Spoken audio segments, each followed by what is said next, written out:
नमस्कार दोस्तों। पैंगोंग त्सो झील पर सड़क, पुल तथा हेलीपैड का निर्माण कर तथा गलवान घाटी पर चीन अपना झंडा फहराकर भारत तथा दुनिया को यह संदेश देने का प्रयास कर रहा है कि उसने गलवान घाटी पर विजय प्राप्त कर लिया है तथा अपनी विस्तारवादी नीति को अमली जामा पहनाने के लिए उसने भारत के पड़ोसी देशों को कर्ज में फंसा रखा है। इसलिए भारत को जरूरी है कि इसे रणनीतिक एवं कूटनीतिक रूप से अलग थलग किया जाए। आइए विस्तार पूर्वक समझने का प्रयास किया जाए। आखिर क्या है चीन का मंसूबा, यानी उसकी विस्तार नीति को समझने का प्रयास करते हैं। आखिरकार चीन गलवान घाटी को ही केंद्र में हमेशा क्यों लेता है। गलवान घाटी के मुद्दे पर भारत किस प्रकार से करारा प्रहार करे कि चीन हमेशा के लिए भारत को याद रखे। नए वर्ष के पहले दिन दो घटनाओं ने चीन के संबंध पर भारत का ध्यान आकर्षित किया। पहली घटना थी जो नए साल के अवसर पर चीनी सैनिकों एवं भारतीय सैनिकों के बीच मिठाइयों का आदान प्रदान किया जा रहा था तथा दूसरी वही घटना थी जिसमें गलवान घाटी पर चीनी सैनिकों द्वारा झंडा फहराकर मानो ऐसा दुनिया को दिखाने का प्रयास किया जा रहा था कि उसने गलवान घाटी को फतेह कर लिया है। यह वही जगह थी जून 2020 में जहां चीनी सैनिकों एवं भारतीय सैनिकों के बीच घातक झड़प हुआ था। भारतीय सैन्य सूत्रों का कहना है कि चीन द्वारा प्रोपेगेंडा फैलाने का प्रयास किया जा रहा है, लेकिन इसमें कोई शक नहीं है कि इसका असर देखने को मिला।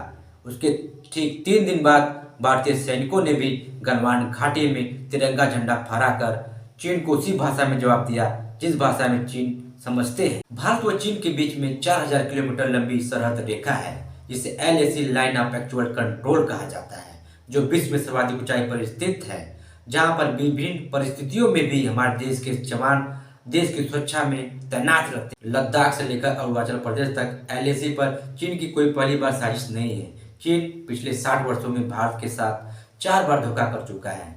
धोखेबाज का पैरामीटर तो देखिए, जहां नए साल के अवसर पर मिठाइयों का आदान प्रदान कर रहा है, वहीं दूसरी तरफ गलवान घाटी में अपना झंडा फहरा रहा है। भारत को चीन की विस्तारवादी नीति को समझना चाहिए तथा चीन के खिलाफ कठोर से कठोर कार्रवाई करना चाहिए। पूर्वी लद्दाख में चीनियों के साथ अपने सैनिकों का सामना करने के बावजूद भी भारत दक्षिण एशिया तथा हिंद महासागर क्षेत्र में चीनी बढ़त का सामना करने को मजबूर है।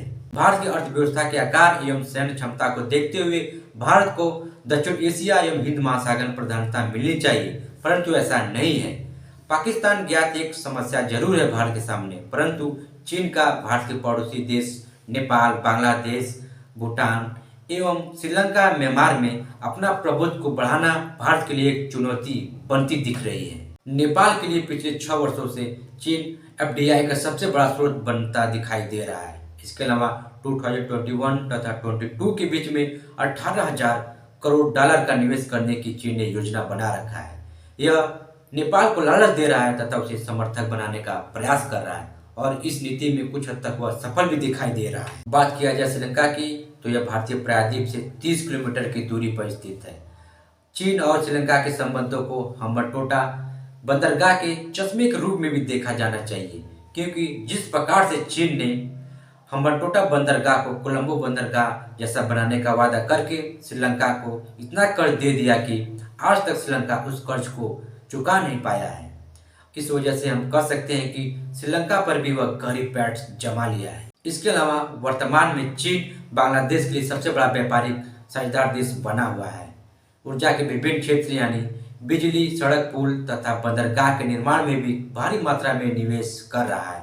इसके अलावा चीन बांग्लादेश के लिए हथियार आपूर्तिकर्ता देश में सर्वप्रथम स्थान रखता है और मानो ऐसा प्रतीत हो रहा है कि बांग्लादेश को भी श्रीलंका के भारतीय कर्ज में डुबाकर ही मानेगा। इसके अलावा म्यांमार तथा भूटान को भी चीन लालच देकर अपनी गतिविधियों को अंजाम देने का प्रयास कर रहा है।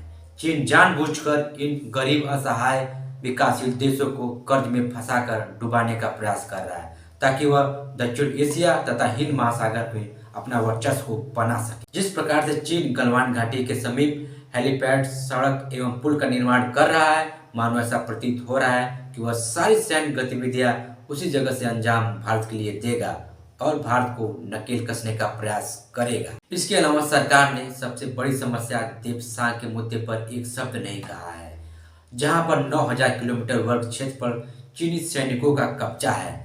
मानो ऐसा प्रतीत हो रहा है भारत सरकार ने पूरा मन बना लिया है चीन को इस क्षेत्र को देने के लिए, यह देशवासियों के लिए चिंता का विषय हो सकता है। कुंगरंग नदी घाटी एवं डेमचोक के पास चारडिंग नाला में भी कई ऐसे क्षेत्र हैं जहां पर चीनी सैनिकों का कब्जा है। अभी तो कुछ दिनों पहले ही चीन ने अरुणाचल प्रदेश के कुछ क्षेत्रों का नाम ही बदल दिया है। लगातार चीन भड़काने वाली कार्रवाई भारत के खिलाफ कर रहा है। अब भारत को चीन के खिलाफ अपनी रणनीति को अमली जामा पहनाने के लिए तैयार हो जाना चाहिए। भारत को अपने मित्र देशों से तथा क्वाड्रिलेटरल सिक्योरिटी डायलॉग क्वाड देशों के समूह का बैठक करवाना चाहिए तथा चीन पे कैसे नकेल कसा जाए उस पर चर्चा करना चाहिए। इसके अलावा जहां कोरोना काल में सभी देश आर्थिक तंगी एवं अपनी समस्याओं का सामना कर रहे थे, उसी वक्त चीन अपनी विस्तारवादी नीति को बढ़ाने के लिए BRI प्रोजेक्ट को लॉन्च किया ताकि वह दक्षिण एशिया तथा हिंद महासागर में अपना प्रभुत्व को स्थापित कर सके। चीन के इस प्रोजेक्ट के विरुद्ध B3W यानी कि बिल्ड बैक बेटर वर्ल्ड परियोजना को लॉन्च किया गया। भारत को चाहिए कि इस प्रोजेक्ट में काफी बढ़ चढ़ कर भाग ले तथा दक्षिण एशिया के क्षेत्र में इन देशों को निवेश करने के लिए प्रोत्साहित करे तथा चीन की विस्तारवादी नीति को इनके समझ विस्तार पूर्वक से रखे। इसके अलावा भारत को लद्दाख सहित पूर्वोत्तर के सभी राज्यों में विकास पर जोर देना चाहिए, विशेषकर उन क्षेत्रों पर जोर देना चाहिए जिसकी सीमा चीन से लगी हुई है। अगर आपको ये वीडियो इन्फॉर्मेटिव लगा हो तो इस वीडियो को लाइक, शेयर एंड कमेंट करें। इसके